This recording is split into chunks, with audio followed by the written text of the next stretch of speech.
পরবর্তী খবরে কলকাতা পুরসভার অধিবেশনে উত্তেজনা, কাউন্সিলরদের বসার জায়গা নিয়ে বচসা।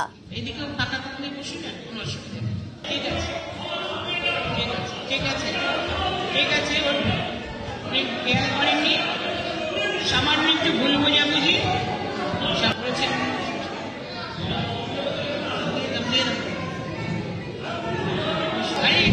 কলকাতা পুরসভার অধিবেশনে উত্তেজনা, সেই ছবি আপনাদের দেখালাম। কাউন্সিলরদের বসার জায়গা নিয়ে বচসা।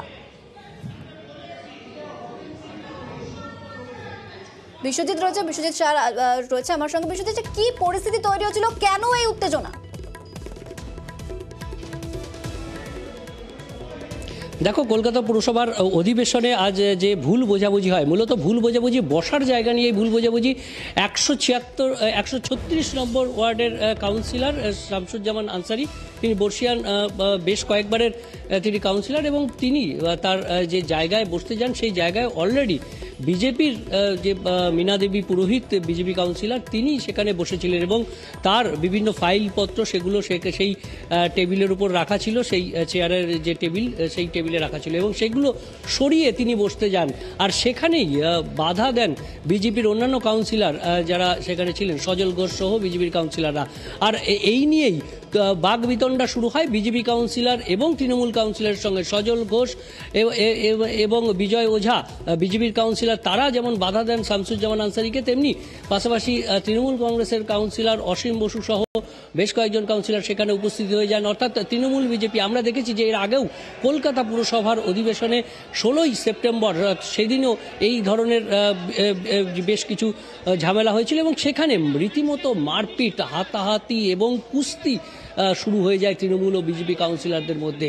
এবং আজও এই একটা ভুল বোঝাবুঝি নিয়ে বাকবিতণ্ডা হয়, এবং তারপর অবশেষে চেয়ারপারসন মালা রায় এবং মুখ্য সচেতক বাপ্পাদিত্য দাশগুপ্ত, তাদের হস্তক্ষেপে শেষ পর্যন্ত সেই সময় ঠিক কি পরিস্থিতি তৈরি হয়েছিল একটু দেখাবো আপনাদের।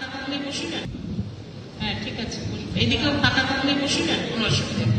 ঠিক আছে, ঠিক আছে, ঠিক আছে, খেয়াল করেননি, সামান্য একটু ভুল বোঝাবুঝি করেছে।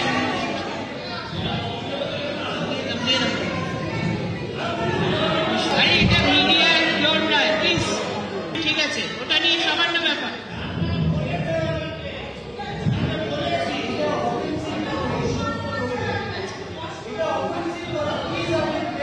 কি ব্যাপারে?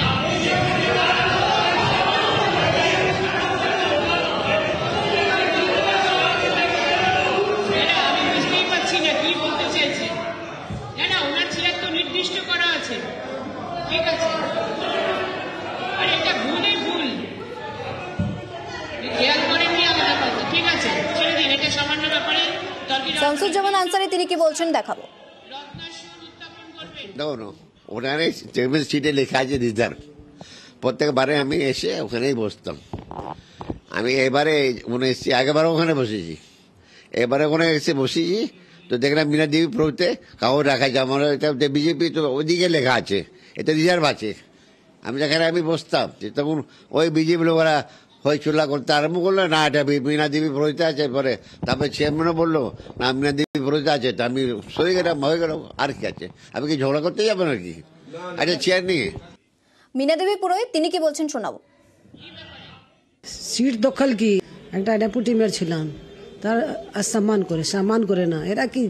এরা খালি তোলাবাজি, সিন্ডিকেট আর এর ছাড়া কি জানেন, রেসপেক্ট করতে জানেন না। আমি বসে আছি, আমাকে বলতে পারতো কি আপনি বসে আছেন, আপনি সাইডে বসে যান। আমার কাগজপত্র ফেলে দেয়, এটা অসম্মান আছে, সম্মান নেই। আর চেয়ারম্যানকে বলতে হবে, পক্ষপাত করে, তো চেয়ারম্যানকে বলতে হয় যে এরকম করো না, সবাইকে সম্মান দেখতে হবে চেয়ারম্যানকে। কোনো উত্তেজনা নেই, নিচে ভুল বোঝাবুঝি ছাড়া এটাকে কিছু বেশি মনে করছি না। এবং সেটাকে নিয়ে বিজেপি অহেতুক চিৎকার চেঁচামেচি করলো, কোনো রকম বিতর্কের জায়গা নিয়ে এটাকে নিয়ে তিনি ভুলবশতই হয়তো বসতে গিয়েছিলেন, কিন্তু ওটা যে মীনা দেবী চেয়ার বলেই উনি বসতে চেয়েছিলেন তা কিন্তু নয়। দেখুন, চেয়ারপারসন যদি না সরে যেতে বলতেন তাহলে হাজার মীনা দেবী পুরোহিত বললেও কিন্তু শামসুজ্জামান আনসারি সত্য না। আমি ব্যাপারটাকে সমাধান করে দেওয়ার চেষ্টা করি ওইখানেই।